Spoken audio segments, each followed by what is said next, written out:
प्रथम थर कर नुआपड़ा जिला को गस्त करते गत एप्रिल मासरे से जो उत्सव थिला जिला महोत्सव थिला मारागुड़ा जिला महोत्सव से मारागुड़ा जिला महोत्सव रे मु सेठी मध्य कही जे नुआपड़ार विकास पाई मते बारंबार नुआपड़ा को आसवा पड़ो एवं सौभाग्यवशत मु श्रद्धांजलि सभा को भी गली एवं ता परवर्ती पर्यायर गत 6 तारिख रे विभिन्न प्रकल्पर शुभारंभ एवं शिलान्यास कार्यक्रम रे मध्य मु जोग देइथिली एवं नुआपड़ार विकास रो रास्ता रे आगु को नेबा पाई नुआपड़ा को सेति पाई मु विभिन्न कार्यक्रम सेथिरे शिलान्यास करबा एवं किछि प्रोजेक्ट को शुभ दबा आउ किछि प्रोजेक्ट को घोषणा करबा पाई जो मु निष्पत्ति नैथिली सेथिरे अद्भुतपूर्व भाव रे उत्साह जहा थिला एवं कथा देई कथा रखिबा होची मोर धर्म आनु ताकू आधार करिकरी मु सेदिन 1100 कोटी टंकार विभिन्न प्रकल्प को शिलान्यास करिबा एवं उद्घाटन करिबा एवं घोषणा करिबा ये कार्यक्रम को आरंभ करा जाइथिला एवं ताहा सहित मध्य आम प्रशासन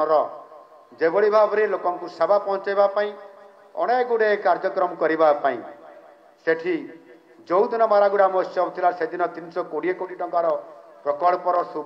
शुभारंभ होइतिला एवं शिलान्यास होइतिला भित्तिप्रस्तर होइतिला एवं जो 6 तारिख दिन मु जाइथिली से दिन सीनापाली कमना एवं बडेन रे जो 3टी तहसील ऑफिस रे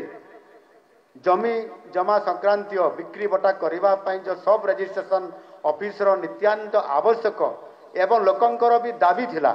ता गत सरकार समय दाबी पूरण करा जाई पारि नथिला ताहा मध्य मु सेही दिन घोषणा करिदिली एवं सेही दिन ठारू मध्य सब रजिस्टर ऑफिस सेही दिन ही आरंभ हेतिला आ सेही दिन ही तार ऑफिस कार्यालय मध्य चाली थिला एवं सेही भली भाबरे मध्य मु सेदिन जो दाबी गुड़िक थिला आपणकर सीनापाली एवं कमना ब्लॉक हेडक्वार्टर को एनएससी रे घोषणा करबा पई ताकू मध्य सेदिन घोषणा करा जाइछि एवं खरियार रोड जोटा एनएससी थिला ताकू मध्य म्युनिसिपालिटी घोषणा करा जाइछि एहा निश्चित भाव रे गोटिए से जिला पई गोटिए छोटो जिला को एका थरके एते गुडाए योजना व प्रोजेक्ट गुड़िक जो अधूरा स्वप्न जो काम गुड़िक स्वर्गत राजूबाबू ढोलकिया दाबी करुथिले एवं से एका केवल दाबी करि नथिले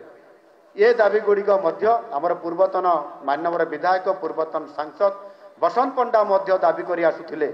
से मध्य मो पाखरे कथा को दाबी करिथिले एवं उभयंकर कथा को सम्मान देइकरी मु निष्पत्ति नेली जे ए काम गुड़िक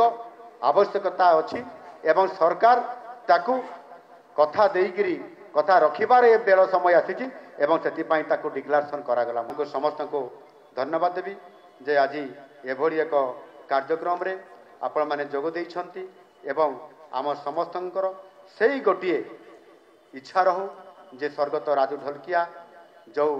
आशा एवं आकांक्षा लेकर राजनीति को आसीथिले एवं जनसेवा करिवार जो प्रयास रखिक आगु को बढ़ुले आज निष्पत्ति नहीं तांकर सुपुत्र जय ढोलकिया आज से योगदान कर भारतीय जनता पार्टी रे से कौन सी प्रकार ये दल तांकु ना प्रलोभन देखी ना ये दल तांकु कौन सी प्रकार जोर जबरदस्ती कनिया एठी से ए मंच रे छिड़ा करी से सो इच्छा रे निजे प्रस्ताव रखिले ये दल विचार करला एवं भारतीय जनता पार्टी एक राष्ट्रीय आधार रो दल होइतिबा कारणरू केंद्र तांकु स्वीकृति देला परे राज्य भारतीय जनता पार्टी राज्य प्रदेश तांकु ग्रहण करी आज ये दल रे तांकु ये मिश्रण पर्व रे जोग देबा ये निश्चित भाव रे भारतीय जनता पार्टी को एक ता रास्ता रे ताहार विकासर रास्ता रे ताहार विचारधारा रे आउ टिकिए दृढ़तार सहित काम करिया पे आगु को जीवा पाई राजू ढोलकियांकर जने सुपुत्र हिसाब रे आज निश्चित भाव में जय ढोलकिया आम दल रे जोग करबा फरे सी नुआपड़ा पाई एक नुआ युव नेतृत्व हिसाब रे जो काम करिया पाई जो दायित्व तांकु दिया जिवो से निर्वाह करिवे बोली पूर्ण प्रतिश्रुति देइछंती एवं भारतीय जनता पार्टी माध्यम नुआपड़ा अंचल को विकास करिवार प्रक्रिया को आग को नेबे बोली मु आशा करुछि एवं निश्चित भाव रे आगामी जो उपनिर्वाचन अच्छी नुआपड़ा विधानसभा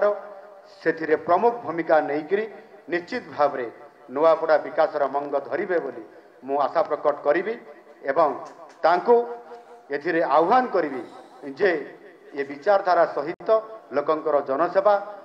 नुआपड़ार सर्वोपरि विकास रास्ता को आपणे नहीं से निश्चित भाव में आगू को बढ़िबा पाई एवं भारतीय जनता पार्टी को यशस्वी करैबा पाई। अरे पिला माने तांको जंजाल भितरे बापा मां को भूली जाई थांते।